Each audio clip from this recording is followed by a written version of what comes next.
Hello viewers, welcome to Deeps Mathematics 23. So இந்த வீடியோவில் ஜிஎஸ்ல history topic இருக்கு இல்லைங்களா, ஸோ அதுக்கு தேவையான ஒரு பாடம் தான் இப்போ நம்ம பார்க்க போகிறோம். மாபெரும் சிந்தனையாளர்களும் புதிய நம்பிக்கைகளும். ஸோ இதில் வந்து பார்த்திங்கன்னா ஒரு 2 தலைப்புகள் வந்து இருக்குங்க. ஸோ ஃபர்ஸ்ட் ஒன் என்னென்னு பார்த்திங்கன்னா சமண சமயத்தை பற்றினது, இன்னொன்று வந்து பௌத்தத்தை பற்றினது இருக்கும்.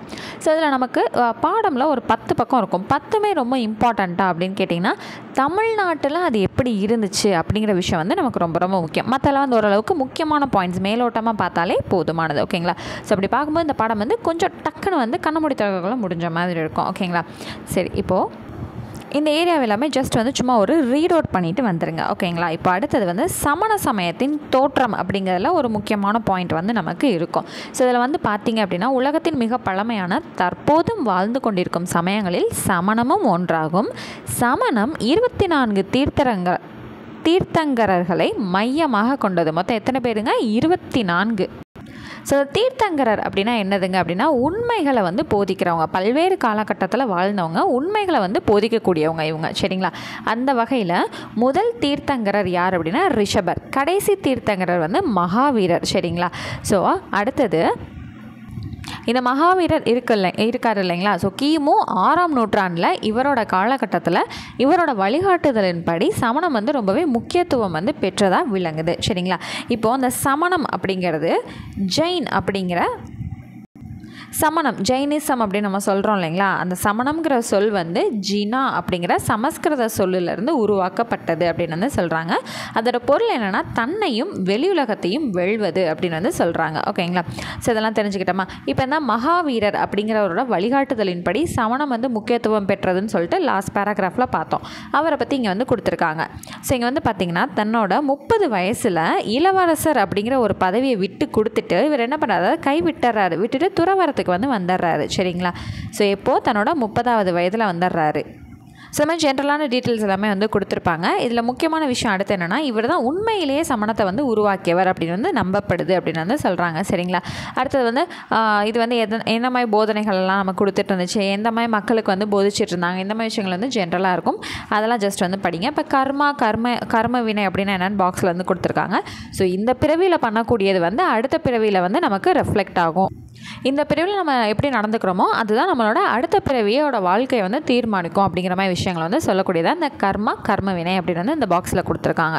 ஸோ பாடங்களை விட பாக்ஸ் வந்து நம்ம ரொம்ப முக்கியத்துவம் வந்து கொடுக்கணும். சரிங்களா.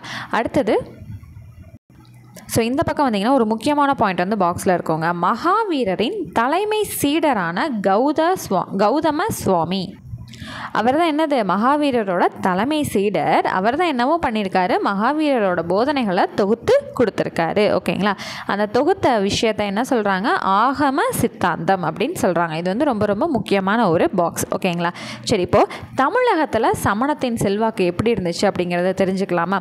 பண்டைய தமிழ் இலக்கியங்கள் ஜைனம் அப்படின்னு எதை சொல்கிறாங்கன்னா இந்த சமணத்தை தான் வந்து குறிப்பிடுறாங்க. ஓகேங்களா. பண்டைய தமிழ் இலக்கியத்தில் ஜைனம் அப்படின்னு சொல்லிட்டு சமணத்தை தான் வந்து சொல்கிறாங்க. மதுரை நகர்லேருந்து 15 கிலோமீட்டர் தொலைவில் இருக்கக்கூடிய கீழக்குயில்குடி கிராமத்தில் வந்து சமணர் மலை அப்படின்னு வந்து ஒன்று இருக்குங்க. ஸோ அங்கே வந்து பார்த்திங்கன்னா தீர்த்தங்கரர் அப்படிங்கிறவங்களோட உருவங்கள் எல்லாமே இந்த மலையில் காணப்படுது. அந்த விஷயத்தை என்ன பண்ணுறாங்க, இந்திய தொல்பொருள் ஆய்வுத்துறை வந்து நினைவு சின்னமாக கருதி அதை வந்து என்ன பண்ணுறாங்க, பாதுகாத்துட்ருக்காங்க. எங்கே, மதுரையில் கீழக்குயில்குடி அப்படிங்கிற கிராமத்தில். அடுத்து அதே போல் மதுரையிலேருந்து 25 கிலோமீட்டர் தூரத்தில் அரிட்டாப்பட்டி அப்படிங்கிற கிராமம் வந்து இருக்குது. அங்கே வந்து என்ன இருக்குது, கள்ளிஞ்ச மலை அப்படின்னு சொல்லிட்டு ஒன்று இருக்குது.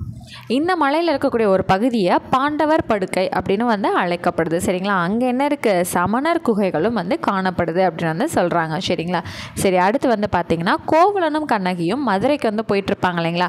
அப்போ வழியில் ஒரு துறவியை வந்து பார்ப்பாங்க, அதாவது சமண பெண் துறவியை வந்து பார்ப்பாங்க. அது யார், கவுந்தி அடிகள். ஓகேங்களா. அவங்கள வந்து ஆசீர்வதிப்பாங்க இல்லைங்களா. ஸோ அதை பற்றி சிலப்பதிகாரம் நமக்கு குறிப்பிடுது. அப்போ அந்த கவுந்தி அடிகள் யார், சமண துறவி. ஓகேங்களா. ஸோ அப்போ சமணத்தை பற்றி வரனால இங்கே நமக்கு எடுத்து சொல்லியிருக்காங்க. அப்போ தமிழகத்தில் சமணத்தோட செல்வாக்கு எப்படி இருக்குங்கிறத நம்மளோட இலக்கியங்களை வச்சு நமக்கு வெளிப்படுத்துகிறாங்க. ஸோ அந்த பாடத்தில் நமக்கு தமிழ்நாட்டில் எப்படி இருந்துச்சுங்கிறது தான் நமக்கு ரொம்ப ரொம்ப முக்கியமானது. அதனால தான் இந்த பாடத்தை நம்ம படிக்கிறோம். ஓகேங்களா. அடுத்து புகார், உறையூர், மதுரை, வஞ்சி, கருவூரில் இருக்கக்கூடியது, காஞ்சிபுரம் ஆகிய இடங்களில் சமண மடாலயங்கள் வந்து இருக்குதான். ஓகேங்களா. அடுத்தது ஜைன காஞ்சி, அதாவது காஞ்சிபுரத்தில் திருப்பருத்தி குன்றம் அப்படிங்கிற கிராமத்தில் 2 பழமையான சமண கோயில் வந்து நமக்கு இருக்குது அப்படின்னு வந்து சொல்கிறாங்க. இந்த கிராமத்தை முன்னாடி என்னன்னு சொல்லிட்டு இருந்தாங்கன்னா ஜைன காஞ்சி அப்படின்னு தான் சொல்லிட்டு இருந்தாங்களாம். அவ்வளோதான். சமணம் தமிழகத்தில் எப்படி இருந்துச்சு அப்படிங்கிற பாயிண்ட்ஸ் வந்து நமக்கு கம்ப்ளீட் ஆயிடுச்சு. அடுத்து வந்து பார்த்திங்கன்னா பௌத்தம். ஸோ இது வந்து கௌதம புத்தர், பௌத்த மதத்தை நிறுவனவர் யாருங்க? கௌதம புத்தர். புத்தர் இருக்கார் இல்லைங்களா, அவர் தான். ஸோ இவரோட இயற்பெயர் வந்து பார்த்திங்கன்னா சித்தார்த்தர். சரிங்களா. மகாவீரரை போல் இவருமே வந்து ஒரு அரச குடும்பத்தை சேர்ந்தவர் தான். அரச குடும்பத்தில் இருக்கக்கூடிய பதவிகள் வேணான்னு சொல்லிட்டு இவர் வந்து எங்கே வந்துடுறாரு? துறவத்தை மேற்கொண்டு வந்துடுறாரு. இதெல்லாமே சின்ன வயசுலேருந்து நம்ம படிச்சுட்டு இருக்கக்கூடிய விஷயங்கள் தான் இல்லைங்களா. ஸோ நமக்கு ரொம்ப முக்கியமானது என்னதுங்க? தமிழகத்தில் இது எப்படி இருந்துச்சுங்கிறது நமக்கு ரொம்ப முக்கியமானது. அவ்வளோதான், இங்கே வந்துச்சு. தமிழ்நாட்டில் பௌத்தத்தின் செல்வாக்கு. சமணத்திற்கு மிகவும் பிற்பட்டே தமிழகத்தில் பௌத்தம் பரவியது. ஸோ இதுக்கு பின்னாடி தான் தமிழ்நாட்டில் பௌத்தம் வந்து பரவி இருக்கு. சங்க காலத்திற்கு பின்னர் இயற்றப்பட்ட இரட்டை காப்பியத்தில் ஒன்றான மணிமேகலை அப்படிங்கிற நூலே எந்த மதத்தை சேர்ந்தது? பௌத்த இலக்கியம் தான். ஓகேங்களா. ஃபுல் அண்ட் ஃபுல் அந்த நூல் வந்து என்னது? பௌத்த இலக்கியத்தை சேர்ந்தது தான். ஓகேங்களா. அடுத்தது மணிமேகலையில் காஞ்சிபுரம் விரிவாக வந்து விவரிக்கப்பட்டிருக்குன்னு வந்து சொல்கிறாங்க. காஞ்சிபுரம் புகழ்பெற்ற ஒரு பௌத்த மையம் ஆகும். இப்போ புரியுதுங்களா ஏன் மணிமேகலையில் காஞ்சிபுரத்தை விளக்கி சொன்னதா ஏன் எடுத்து சொல்லியிருக்காங்க அப்படின்னா, காஞ்சிபுரம்ங்கிற ஊரே பௌத்த மதத்துக்கு ஒரு மையமாக வந்து அமைஞ்சிருக்கு. சரிங்களா. அடுத்தது பௌத்த தர்க்கவியல் அறிஞரான திண்ணகர் மற்றும் நாலந்தா பல்கலைக்கழகத்தின் மிக பெரும் அறிஞர் தர்மபாலர் இவ்வூரை சேர்ந்தவர்கள். சரிங்களா. இவங்க 2 பேருமே என்னது? காஞ்சிபுரத்தை சேர்ந்தவங்க அப்படின்னு வந்து சொல்கிறாங்க. அடுத்தது கிபி 7ஆம் நூற்றாண்டில் யுவாங் சுவாங் காஞ்சிபுரத்திற்கு வருகை தந்தார். ஸோ இதை நம்ம ஆல்ரெடி படிச்சிருக்கோம் இல்லைங்களா, ஹிஸ்ட்ரி லெசன்லேயே நம்ம வந்து படிச்சிருக்கோம். காஞ்சிபுரத்தில் வந்து யுவான் சுவாங் வந்து படித்தார் அப்படிங்கிறத நம்ம ஆல்ரெடி இந்த பாயிண்ட் வந்து நம்ம படிச்சிருக்கோம் இல்லைங்களா. ஸோ அங்கே அவர் அசோகரால் கட்டப்பட்ட 100 அடி உயரமுள்ள ஸ்தூபியை வந்து அவர் பார்த்ததா வந்து அவரோட பயண குறிப்பில் வந்து சொல்லியிருக்காரு அப்படிங்கிறத சொல்லியிருக்காங்க. சரிங்களா. அடுத்தது புத்தர் சிலை வந்து நாகப்பட்டினமா. இந்த புத்தர் சிலை ஓகேங்களா, இந்த புத்தர் சிலை வந்து எங்கே இருக்கா? நாகப்பட்டினத்தில் இருக்குது. காஞ்சிபுரம் அருகே பல்லூரில் காணப்பட்ட புத்தர் சிலை. ஓகேங்களா. அவ்வளோதான். ஸோ அடுத்து வந்து போனோன்னா ஜாதக கதைகள்னு ஒரே ஒரு பாயிண்ட் மட்டும் நம்ம தெரிஞ்சுக்கலாம்.